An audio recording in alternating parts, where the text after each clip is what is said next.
তো রাসূল সাল্লাল্লাহু আলাইহি সাল্লাম যখন হিজরত করে মদিনায় চলে আসেন, মদিনায় আসার পরে সে বিভিন্ন গোত্রের সাথে বেশ কয়েকটা শান্তি চুক্তি স্বাক্ষর করেন, যেন মদিনাতে মক্কাতে বিভিন্ন জায়গায় তার যেন শান্তি বিরাজ করে। রাসূল সাল্লাল্লাহু আলাইহি সাল্লাম শুধুমাত্র ধর্ম প্রচার করছেন ব্যাপারটা এরকম না, উনি একই সাথে একজন ন্যায়পরায়ণ শাসক ছিলেন। উনি তার একটা মিলিটারি বাহিনী ছিল যেটাকে সে ট্রেন করতেন, হাজার হাজার কাজ ছিল। কিন্তু তো জিনিসটা বুঝতে হবে যে উনি শুধুমাত্র ধর্ম প্রচার না, উনি পুরো একটা দিন, যেটাকে ইসলাম দিন ব্যবস্থা জীবন ব্যবস্থা বলে, সেটাকে প্রচার করতেন। ঠিক আছে, তো উনি বিভিন্ন স্বাক্ষর করছিলেন শান্তি চুক্তি। তো একটা পর্যায়ে দেখা যায় এই মদিনাতে একটা গোত্র ছিল, যেটা একটা ইহুদি গোত্র, যেটার নাম হচ্ছে বনি কাইনুকা। এই গোত্রটা অনেক বেশি চুক্তি লঙ্ঘন করা শুরু করে।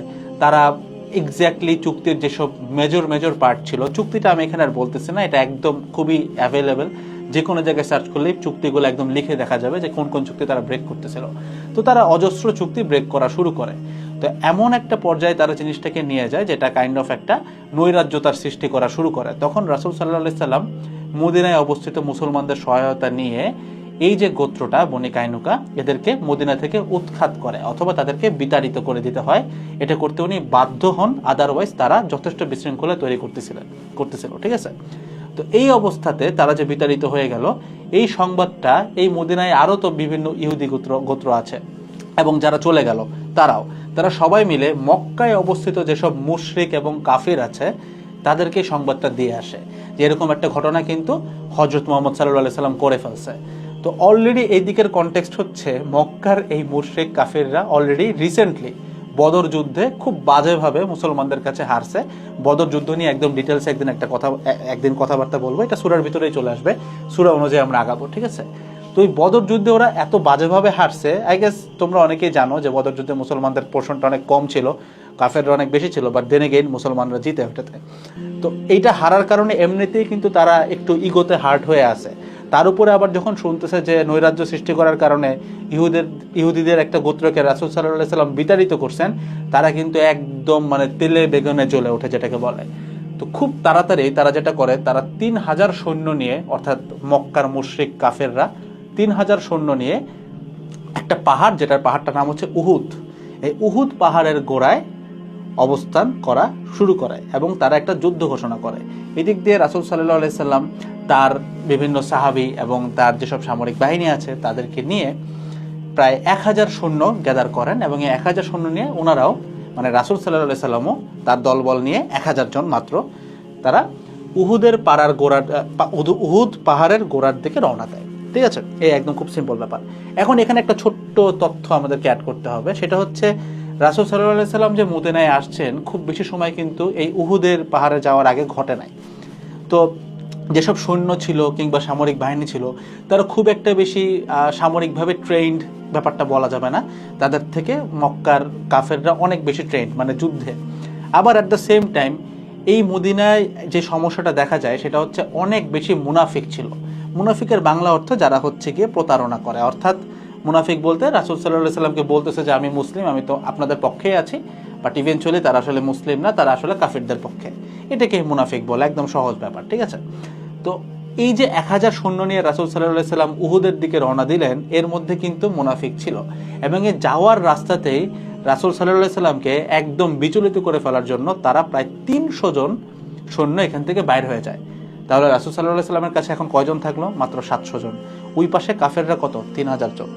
এখন যখন যুদ্ধটা হয়, রাসূল সাল্লাল্লাহু আলাইহি সাল্লাম অথবা মুসলমানরা বেশ খারাপভাবে এখানে পরাজিত হইতে হয়। তো এই যে পরাজিত হয়ে গেল, এই পরাজিত হয়ে যাওয়ার পরে পুরো মুসলিম উম্মাহ বা রাসূল সাল্লাল্লাহু আলাইহি সাল্লাম থেকে শুরু করে প্রত্যেকেই অনেকটা বলা যায় যে আমরা যেটাকে এখন বলি যে ডিপ্রেশন, বা মানে তারা খুব ভয়ে থাকে যে কি হইলো, আল্লাহকে আমাদের থেকে মুখ সরায় নিলেন, আসলে ঘটনাটা কি ঘটলো, কেন আমরা হারলাম, এর আগে তো বদর যুদ্ধ জিতে আসলাম, এত কম লোক নিয়ে এবার কেন হারলাম। তখন মহান আল্লাহ রাসূল সাল্লাল্লাহু আলাইহি সাল্লামের উপর একটা সূরা নাজিল করেন, যেই সূরাটা নিয়ে আমরা আজকে কথা বলতেছি, যেটা হচ্ছে সূরা আলে ইমরান। এই সূরা আলে ইমরানে কি বলা হয়েছে, আমি একটু সূরা আলে ইমরানের অর্থটা একটু বলি। সূরা আলে ইমরান, এই ইমরান হচ্ছে একটা গোত্রের নাম, আলে ইমরান, এবং এই গোত্রের মধ্যে কারা পড়ে, মানে একটা পরিবারের নাম আর কি। এই পরিবারের মধ্যে কারা পড়ে?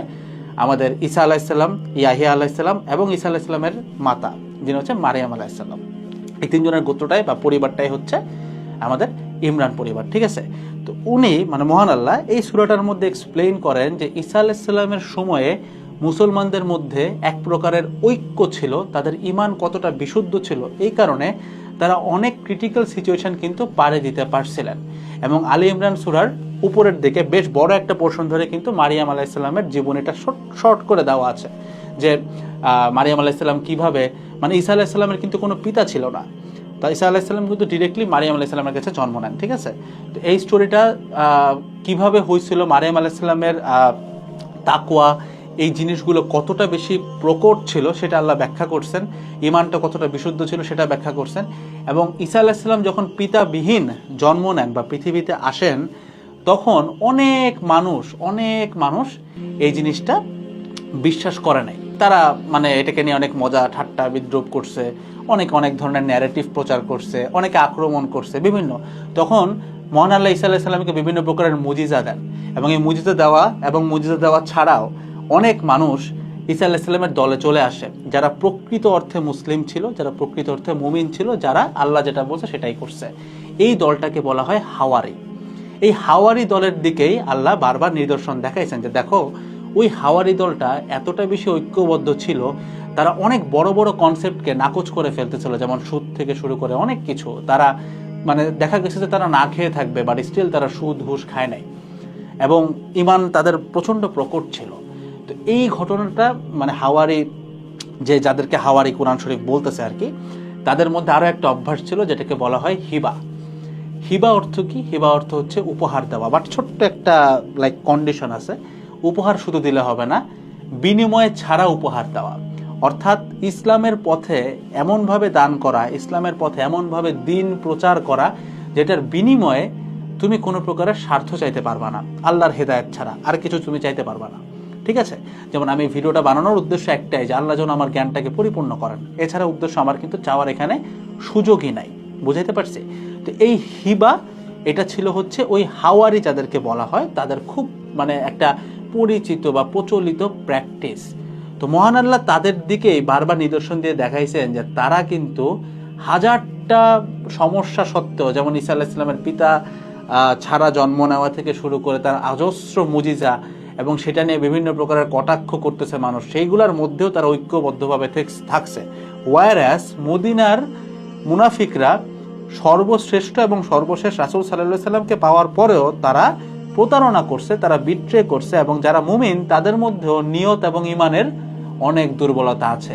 দেন আল্লাহ এখানে একটা কনক্লুশন টানেন, ব্যাপারটা এরকম যে যদি মুসলমানরা আল্লাহর দেখানো পথে চলতো, যদি প্রত্যেকটা মুমিন প্রকৃত অর্থে মুমিন হইতো এবং মুনাফিকি না করত, তাহলে উহুদের মতো যুদ্ধে মুসলমানদের পরাজিত হওয়ার কোনো কারণ ছিল না। এই হইতেছে পুরা সূরার ব্যাখ্যাটা, একবারে তোমাকে আমি বুঝাই দিলাম। এখন আসো, এটার ভিতরে একটা খুব পপুলার লাইন আছে যে সুদকে আল্লাহ হারাম করছেন, ঠিক আছে। এখন এই জিনিসটা আমরা আমাদের লাইফে কেমনে বাস্তবায়ন করতে পারি ইমরান সূরার আলোকে?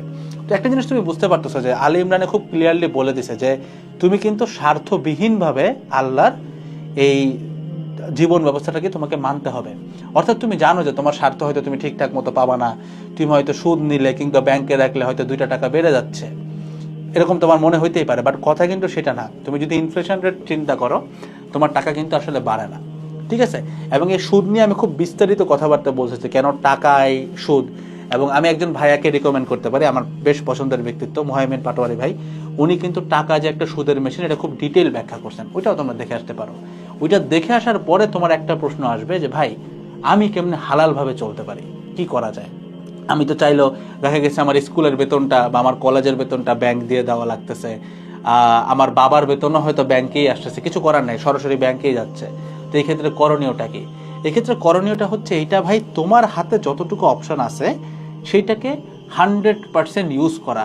পয়েন্ট নাম্বার 1 হইতে পারে কোনো সুদি ব্যাংকে টাকা সঞ্চয় না করা, এটা হইতে পারে। পয়েন্ট নাম্বার 2 হইতে পারে গোল্ড কেনা। এখন ভাই গোল্ড কিভাবে কিনবো, আমারটা তো টাকা হয় না। যেমন দেখো আমি তোমাকে একটা জিনিস রিলেট করাই, মনে করো তোমার 1 বছরে তোমার কাছে সঞ্চয় হয় 5 থেকে 6 হাজার টাকা, অর্থাৎ তুমি বিভিন্নভাবে সঞ্চয় করলে 5-6 হাজার টাকা সঞ্চয় হয়, অথবা তুমি বৃত্তির টাকা পাও। এখন হয়তো তুমি বৃত্তির টাকাটা ব্যাংক থেকেই পাইছো, ওইখানে তো তোমার কিছু করারই ছিল না। এখন এই টাকাটাকে হালাল করার সবচেয়ে সহজ বুদ্ধিটা কি? আমি কি করি, আমি যেটা করতাম, তুমি দেখবে তোমার বাসার আশপাশে বিভিন্ন জুয়েলার্স পাওয়া যায়, তো সব জুয়েলার্সে গেলে তুমি যদি বলো যে ভাই আমার কাছে 10,000 টাকা আছে, বা ধরো 2 বছর জমাইলা, 3 বছর জমাইলা, 10,000 টাকা আছে, এই টাকাটাকে আমি গোল্ডে কনভার্ট করতে চাই, অর্থাৎ আমাকে এত টাকার গোল্ড দেন। তো তারা যেটা করে, তুমি হয়তো কিছুটা লস করবা বা কিছু ঠকবা, এটা মাথায় রেখো। আল্লাহর রাস্তায় চলতে গেলে দুনিয়াতে তোমাকে একটু ঠকতে হবে, সেটাই বলা আছে যে হিবা, যে তুমি নিঃস্বার্থভাবে এই কাজটা করতেছো। তখন তোমাকে কিছু গোল্ড দিবে তারা, লাইক ধরো হইতে পারে একটা কানের দুল, একটা নেকলেস, ঠিক আছে। এই গোল্ডটা নিয়ে তুমি যেটা করতে পারো, তুমি তোমার আম্মাকে গিফট করতে পারো। লাভটা কি হইলো, তোমার আম্মা অনেক বেশি খুশিও হবেন, অ্যাট দ্য সেম টাইম যেহেতু তোমার মা গোল্ডটাও সেভ করে রাখবেন। এবং গোল্ড কিন্তু কোনোভাবে সুদ না, আনলেস তুমি এইটা কাউকে ধার দিয়ে এক্সট্রা টাকা নাও, এটা কিন্তু সুদ না। তো তোমার গোল্ডও সঞ্চয় হইলো, এবং তুমি যদি বিগত 5 বছরের হিসাব দেখো, গোল্ডের দাম ডাবল হয়েছে, টাকার দাম অর্ধেক হয়েছে। তার মানে এই গোল্ডটা কিন্তু 5 বছর পরে আল্লাহ এমনিতে এটাতে এতটা বারাকা আছে যে এটার কিন্তু পরিমাণটা ডাবল হয়ে যাবে। পরিমাণ বলতে তখন তুমি যদি এটাকে ভাঙাইতে চাও বা কোনো সম্পদ কিনতে চাও গোল্ড দিয়ে, এখন যা কিনতে পারো তখন তার ডাবল কিনতে পারবা। এটা একটা খুব সহজ মাধ্যম, যে কাজটা আমি করি। আমাকে আমার একজন সিনিয়র ভাই, সাহির ভাই আর কি, উনি কাস্টমস ক্যাডারে আছেন, তো উনি কিন্তু ওইরকম একটা জায়গায় যেও তার ইমান এবং আমলকে অনেক বেশি তোমার হচ্ছে গিয়ে সম্মান করে এবং ওই অনুযায়ী চলার চেষ্টা করেন। এবং উনি আমাকে এই জিনিসটা শিখাইছিলেন, এবং তার কোনো ব্যাংক অ্যাকাউন্টই নেই। সে আমাকে শিখাইছিলেন ব্যাপারটা এরকম যে যতটুকু না পারলে না, সেইটা বাদে তোমার হাতে যতটুকু আছে পুরোটা তুমি হালাল করতে চাও, করার চেষ্টা করো। তুমি লস খাবা না, লস হইলেও ঠিক আছে, বাট এটা মানে ছোট্ট একটা হইতেছে এখানে হ্যাক বলে দিই, তুমি কখন আল্লাহর রাস্তায় লস খাবা না। বারাকা এমন একটা জিনিস যে তোমার যদি সম্পদে বারাকা না থাকে, তুমি 100 কোটি কামাইলেও তোমার পরিবারের খরচ 101 কোটি হবে। ক্যান্সার হয়ে গেলেই বুঝবা খরচ কাকে বলে, বুঝতে পারছো? তো বারাকা থাকাই লাগবে, বারাকা থাকলে 20,000 টাকা দিয়েও চলা যায়। তো দ্যাটস দ্য কনসেপ্ট। সো আমি এই জিনিসটা অনেকদিন ধরে প্র্যাকটিস করতেছি, দেখতেছি যে আমার পরিবারও বেশ খুশি হয়, আল্লাহ তো খুশি হবেনি, যেটা আমার মেইন নিয়ত কিন্তু পরিবার খুশি করা না, মেইন নিয়ত হচ্ছে আল্লাহকে খুশি করা। এবং তোমার মাও যদি খুশি হয়, তোমার মার সন্তুষ্টিতে কিন্তু আল্লাহ সন্তুষ্ট হবেন। এবং তুমি এই জিনিসটাতে প্লিজ এই হিসাবটা করতে যেও না যে ভাই আমি তো 5,000 টাকার গোল্ড কিনলে একটু লস হয়ে যাচ্ছে। লস তো হবেই, আমি তো তোমাকে বলতেছি লস তো হবেই। রেখে দেখো বারাকা কিরকম আসে, আমি নিজে উত্তর পাইছি, এই জন্যই তোমাকে আমি বলতেছি। So that's it, that's all about the whole episode. Next এপিসোডগুলোতে তোমাদের সাথে আবারও কথা হবে। অবশ্যই চ্যানেলটাতে সাবস্ক্রাইব করে রাখতে পারো, এবং যদি এটাকে তুমি দাওয়াত হিসেবে প্রচার করতে চাও বা প্রসার করতে চাও, ভিডিওটা ডাউনলোড করেও ব্যবহার করতে পারো, আমার কোনো সমস্যা নেই। অথবা তোমার বন্ধুদেরকে সিম্পলি শেয়ারও করতে পারো। উদ্দেশ্য যেন তোমার এতটুকুই থাকে যে তুমি এটাকে একটা ইসলামিক দাওয়া হিসেবে ব্যবহার করতেছো। সো আলটিমেট সিলেবাস এই ব্র্যান্ডের আন্ডারে আমরা আরও অজস্র কন্টেন্ট সামনের দিকে দিব, এবং প্রত্যেক সপ্তাহে ইনশাল্লাহ আমি তোমার জ্ঞানটাকে একটু ইসলামিকভাবে বলতে পারো রিশেপ করার চেষ্টা করব।